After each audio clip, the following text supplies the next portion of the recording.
Assalamualaikum dan salam sejahtera. Pertama sekali terima kasih kerana sudi meluangkan masa mendengar video YouTube saya.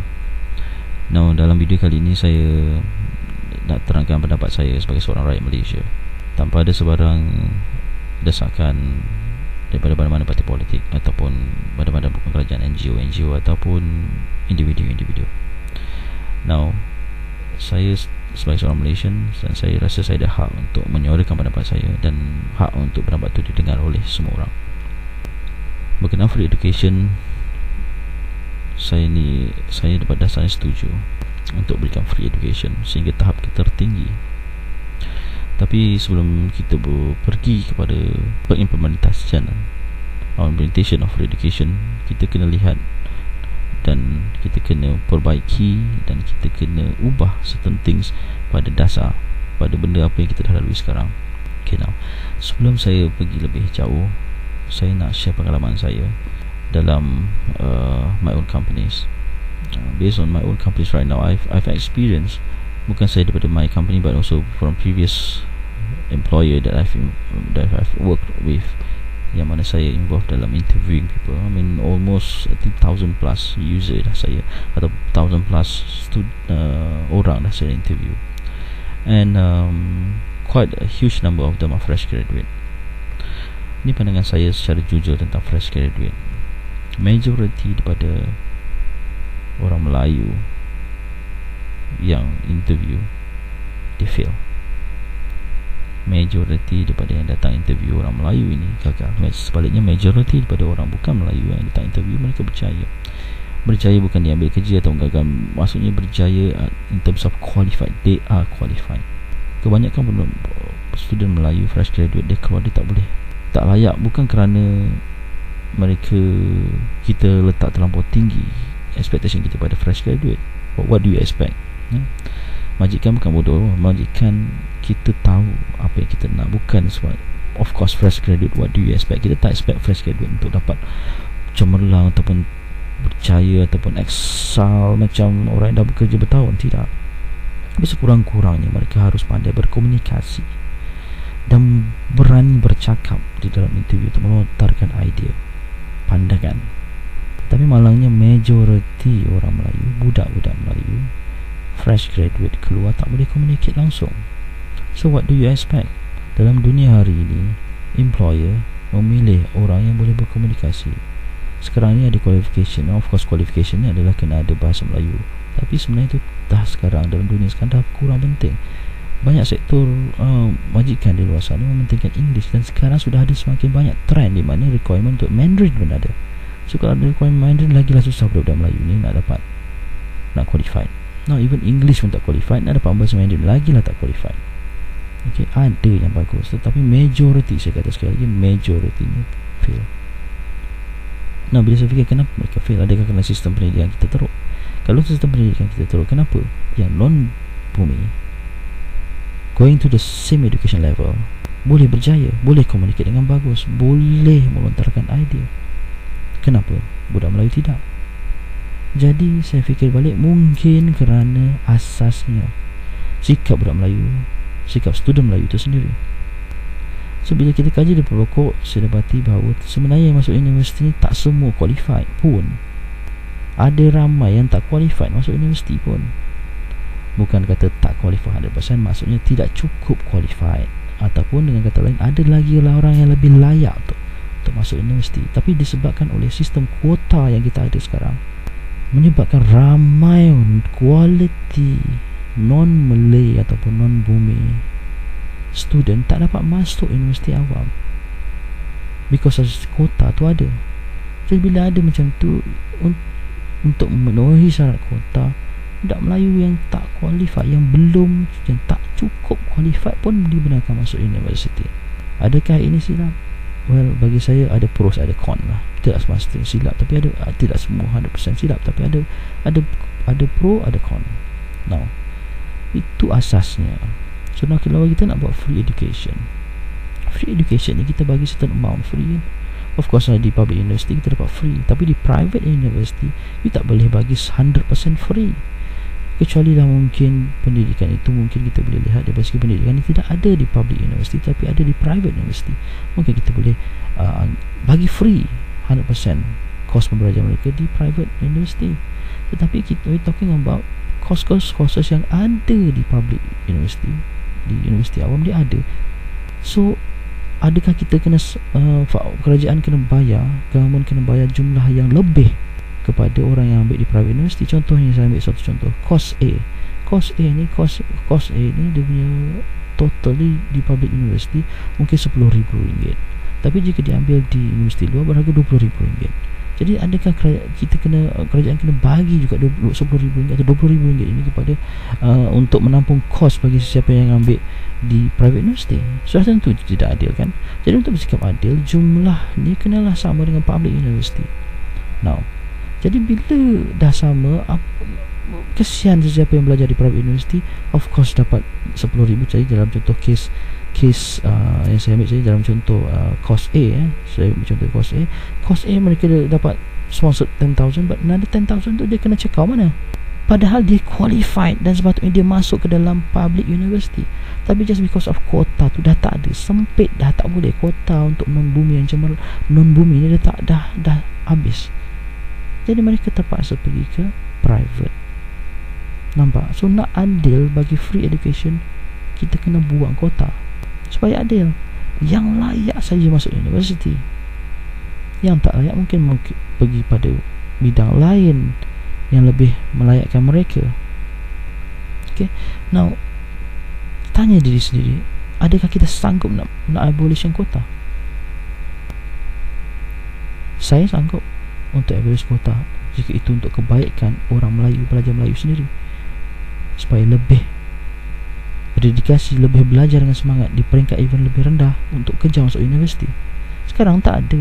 Nak masuk universiti sekarang bukan jadi macam takut nak masuk universiti kita kena berusaha keras daripada peringkat SPM lagi, STPM, untuk berusaha keras kita kena score.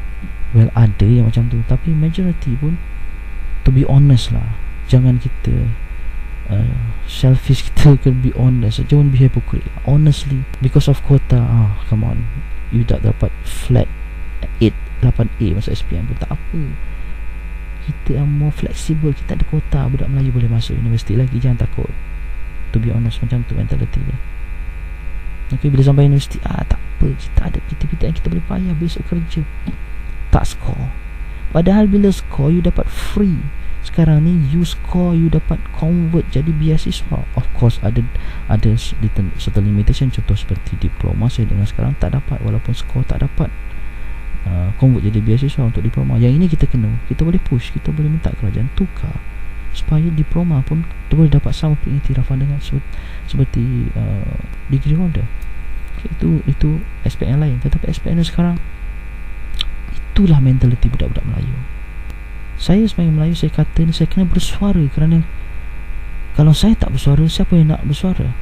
Adakah anda rasa orang politik akan bersuara?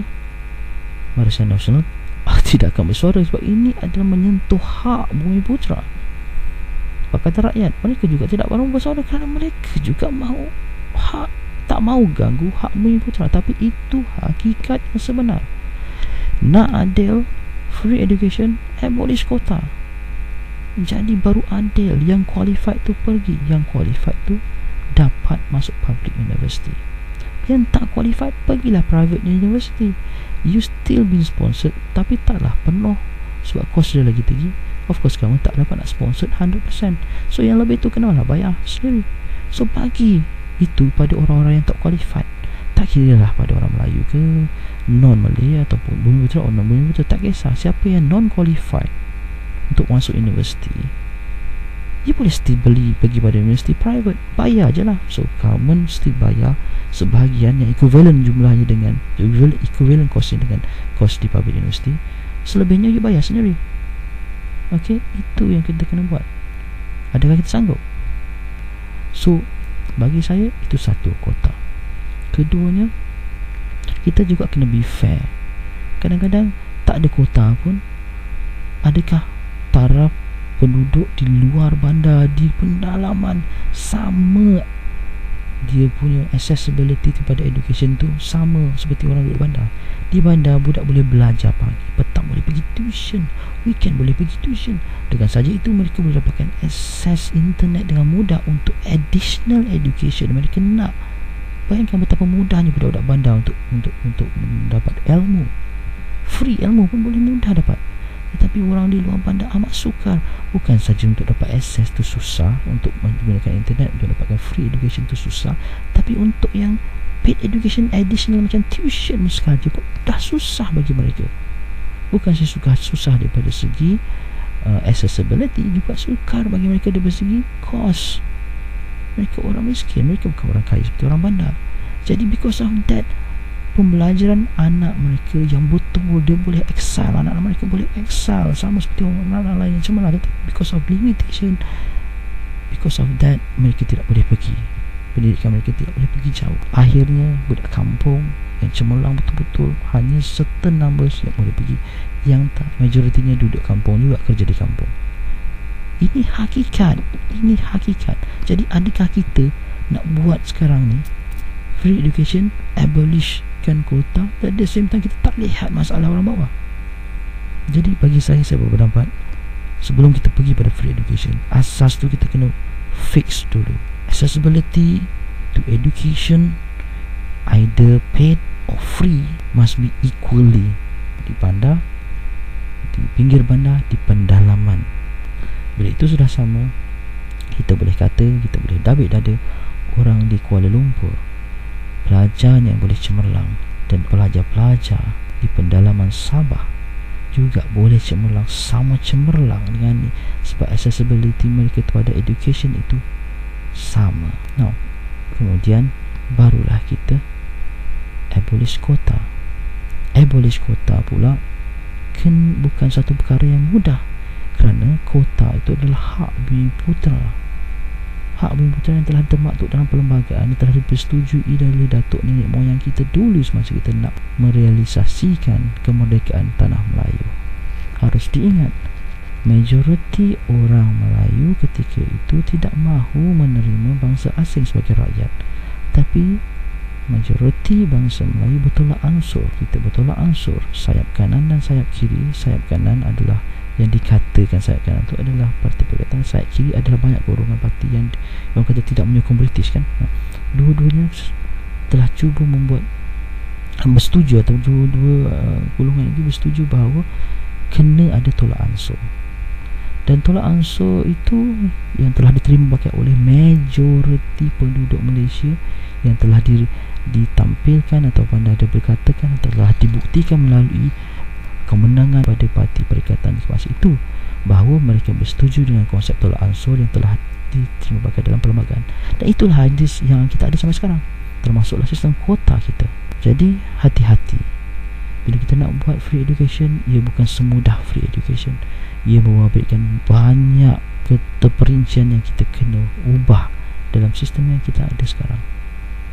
Okay, saya mencadangkan free education must come with equal rights. Abolishment of quota, equal rights of entry. Maknanya untuk free education kita kena melaksanakan juga entry ke universiti secara saksama dan adil across the board kepada semua rakyat.